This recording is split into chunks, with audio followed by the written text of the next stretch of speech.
This is one of those episodes that the viewership asked for. How much horsepower does a water pump kill? That and a whole lot more this time on Engine Masters.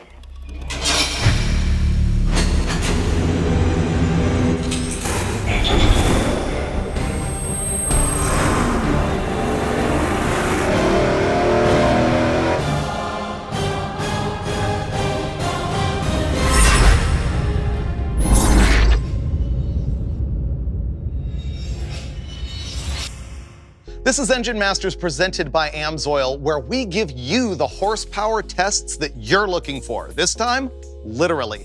See, I actually read nearly all of the comments on all of our videos, and one of the things I saw pervasively is people want to know how much horsepower is killed by the accessory drive on the front of an engine, and specifically people asked about the water pump. And so that's what we're going to do here. We're going to start off with an electric water pump that has no parasitic loss to the engine whatsoever, and then we're going to start killing power. First, we're going to install a Wyand aluminum high-performance mechanical pump, and it's going to have a performance pulley ratio that spins the water pump more slowly in an attempt to save horsepower. We'll find out. And then we're going to go to a restrictor for the thermostat to see if there's a power difference if you do or don't have a thermostat restricting the water outlet on your engine.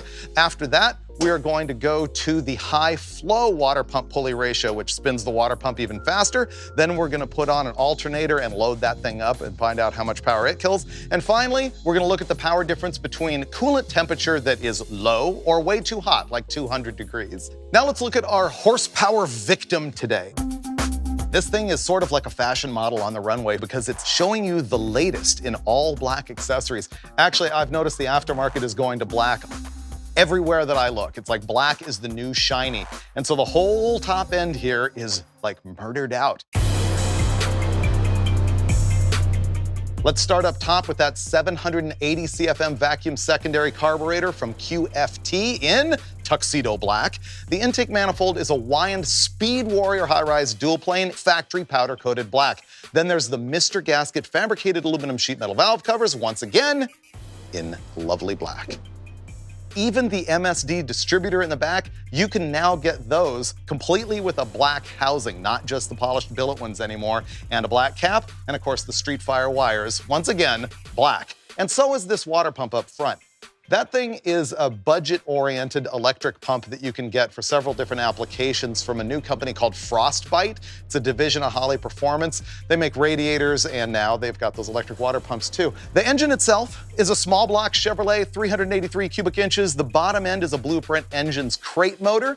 The top end we've changed around a little bit from that configuration. It has Blueprint Engines heads on it. They're a 210cc inlet runner, CNC ported. The camshaft is a Comp Cams XE276HR hydraulic roller. This thing has like 10-to-1 compression, 9.8-to-1, and it's gonna make 470 horsepower, 470 pound-feet. It's actually a really cool combo if you've got like a Camaro, Chevelle, third gen, something like that, or even a pickup truck. It's pretty typical motor, and it's a good performer if you just wanted to duplicate this combo. But we're here to try and kill power with it. And that's what we're gonna do as we roll it in the cell. I'm gonna show the oil we're gonna use. We're gonna baseline it with no parasitic loss with that electric pump, and then we will start eroding the power curve on our 383.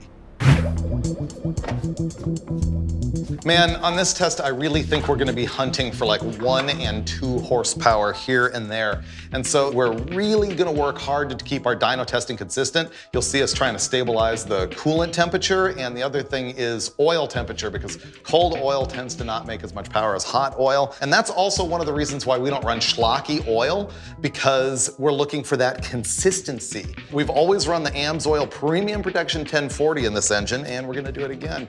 You've seen this thing before. Remember when we did the episode of the Chevy 383 versus the Mopar 383? And one time we tested dual quads versus 3 carbs on it. Now it's back for its glorious return. Okay, are you guys ready for the ultimate average 383 Chevy? Ultimate average? It is the ultimate average motor. I think on this test, when we do the mechanical pumps, we're gonna be looking at power draw of, what's your guess?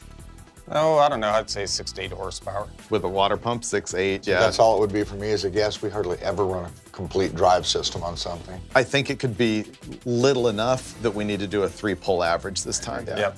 So what we're gonna do is pull each combination 3 times. Even here on the baseline, I think we've gotta do that in order to be fair with what we do in the later steps. So let's run it 3 times, and then we're gonna average the peak power numbers just to even it out, level playing field.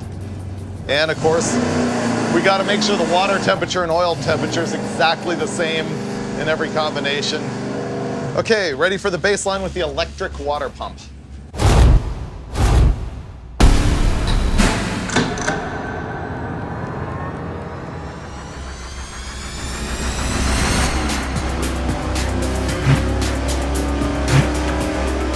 I said we were gonna average 3 runs. We're actually gonna do 4.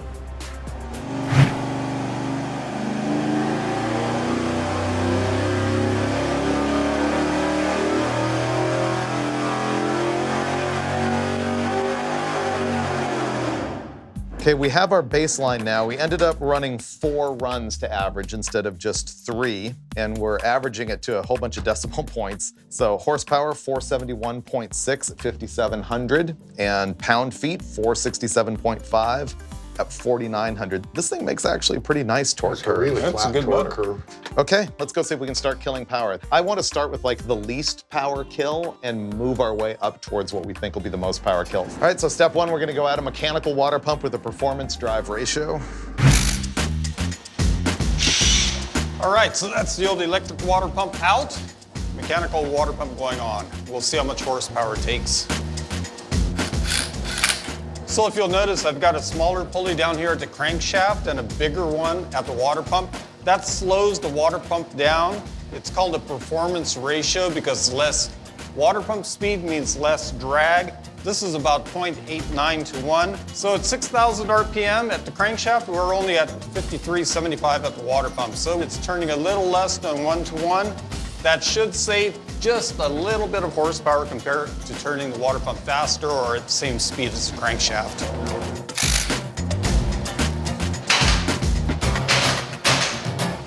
Okay, mechanical pump performance ratio. What's your guys' guess? I don't know. It's gonna kill nothing that we could not call a testing variance, in my opinion. I don't think it's gonna be much. Yeah, less than 1. Let's Really? find out. That little? Yes. At peak? It might be. I'd say maybe 4 or 5. I think we're gonna look at the number and go, even averaging 4 runs, it's not gonna make a difference. Well, we're about to find out. Torque, 468.2.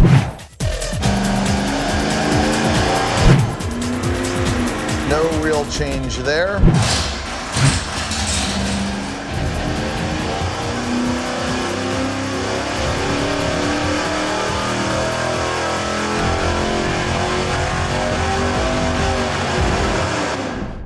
All right, give me the averages and we'll find out what it is, but it's definitely down a couple numbers.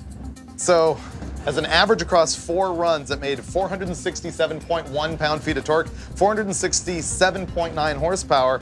That actually killed 3.7 horsepower. Oh, More than I thought.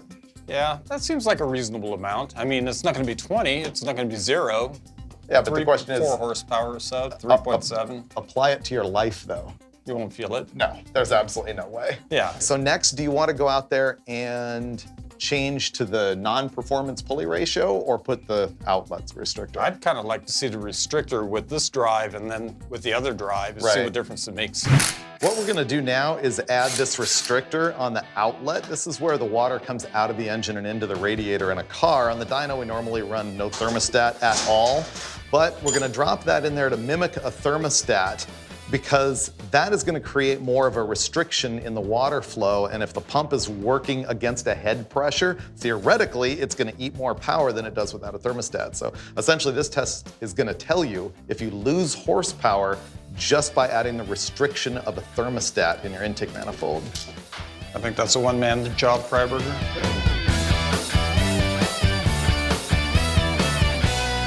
Okay, I think that's good. I think we'll lose a little more power.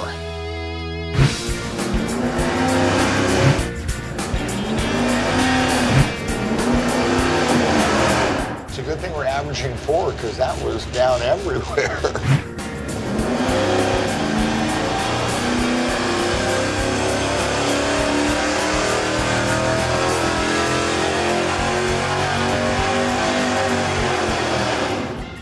So our new peaks on an average of 4 runs, 467.4 horsepower, 465.2 pound-feet of torque. I mean, That's a little bit of difference. it's a little bit of difference. It's minus half a horsepower, and oddly enough, it's minus 1.9 pound-feet. I would have thought that the data point at the higher RPM, which would be horsepower, would make a bigger deal. But I mean, we're dealing with even averaging specs. all these, because we knew going in that we needed to average 3 or 4 tests because we were talking onesies and twosies. So far from the electric water pump to now, we're talking less than 5 horsepower. So I think we need to go throw on the overdrive pulleys. Right now we're underdriving the water pump. We need to overdrive it and see if that makes a difference. Steve did such a good job changing the thermostat, I think he should change the pulleys. I'll change the pulleys if you drain the block. How about that? Why would you drain the block to change pulleys? Oh, we're not taking the water pump off, are we? No. So we'll watch from here. Steve, Go ahead. I can do that. You've got a deal. Oh, man, you got me again.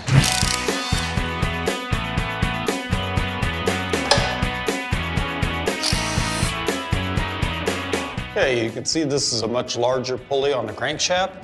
We're gonna have a corresponding smaller pulley on the water pump. Now what this is gonna do is speed up the water pump drive, and we're gonna be running this at about 28% overdrive. So at 6,000 RPM crank speed, we're gonna be seeing about 7,700 RPM at the water pump. Now that's a lot closer to an OEM ratio, and it's gonna help engine cooling. So in the real world, this is probably what I'd go with.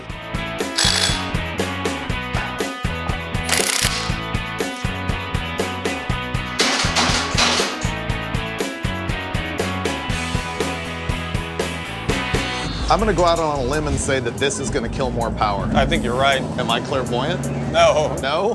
Okay, here we go.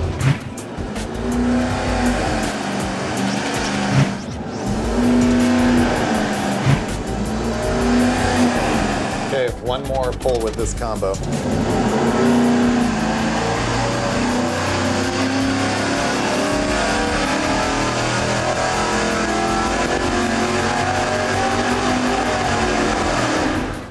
So our average numbers with the more high cooling ratio, 463.5 pound-feet of torque, 465.9 horsepower. So once again, we're just a tiny bit down from the electric water pump until the fast drive ratio on the mechanical water pump. It's 5 horsepower with the restrictor. So a thermostat and a mechanical pump costs you 5 horsepower at this RPM versus an electric pump. But we have more stuff to put on. We have to go put the alternator on there. Yeah, see what that does. Okay. Alternator time. Are you good at alternators, Steve? Yeah. If you drain the coolant, I'll get the alternator. Perfect. I wouldn't want you playing with electricity and water. What we're planning to install here is a Mr. Gasket 150 amp alternator. We're gonna hook it up to try and put a load on it during the test as well. Make something happen to kill some power here. All right, perfect. Then this attaches to that. Super simple, clean, and good. So another thing you have to remember is when you change the crank pulley, you affect the speed of all of the accessories, not just the water pump. And because we've got the larger one here, it's gonna be spinning that alternator faster than it would with the other combination. Should we just put a load on it now? It's a 1-wire alternator, so we can just do power and ground. And we're gonna hook it up to a dead battery and then to an inverter and a fan. We could plug something else in too. You got your hairdryer with you? Okay, now we've got an alternator on the thing, and the alternator has a little bit of a load on it, and it's also powering an Aeromotive A1000 fuel pump, which is at EFI fuel pressure right now. It's like 58, 60 PSI. And we're gonna find out how much power that kills.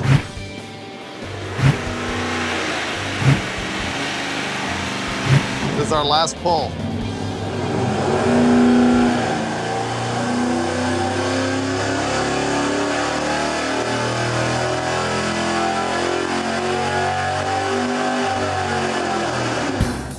So the alternator ends up killing more power under a load than anything we've tested so far. It also turns the fastest compared to everything else we've done. Yeah, this is what I was thinking. is that the alternator, it's not like the water pump where the load increases as the RPM go up. That draw on the alternator is there even at low RPM, and so it's killing roughly the same amount of power throughout the curve instead of the water pump, which only affects the very top. And again, it's not a huge amount, but it all adds up. Well, yeah, the difference between our first test and everything that we've added now, the restrictor, the alternator, the electrical load, the mechanical water pump, the pulleys, it's 11.8 horsepower overall and 6.5 pound-feet overall. Almost half of it came from the alternator alone, right? Yes. Wow. So what if you had even more load on the alternator, like an electric fan, electric water pump, and everything powered right up? Definitely be more. Yeah. I mean, you can tell when you hook up a battery that has a big load and the engine idle speed slows down because the alternator is really grunting against it. Yeah. I think the alternator is a bigger difference than anything else. But then, you know, circle track guys run no alternator. Why don't they run alternators? They kill power. I think more and more guys know, and they are running alternators these days. But I think we should show everybody why most of this makes no difference whatsoever. Everything that we did is going to contribute to better cooling, and having cool water temperature is way more important than any of this little itty-bitty stuff we've been messing with. Run to run, absolutely. We're gonna run it up to 200, which is what you'd see in a car, find out how much that kills. At this point, we can throw away the 4-run average and just do 1 dyno pull, because the coolant temperature is 200 degrees, and that's gonna make a big difference. All throughout the episode, we were starting runs at 132 degrees, and now, actually 206, 205, 204. Here we go.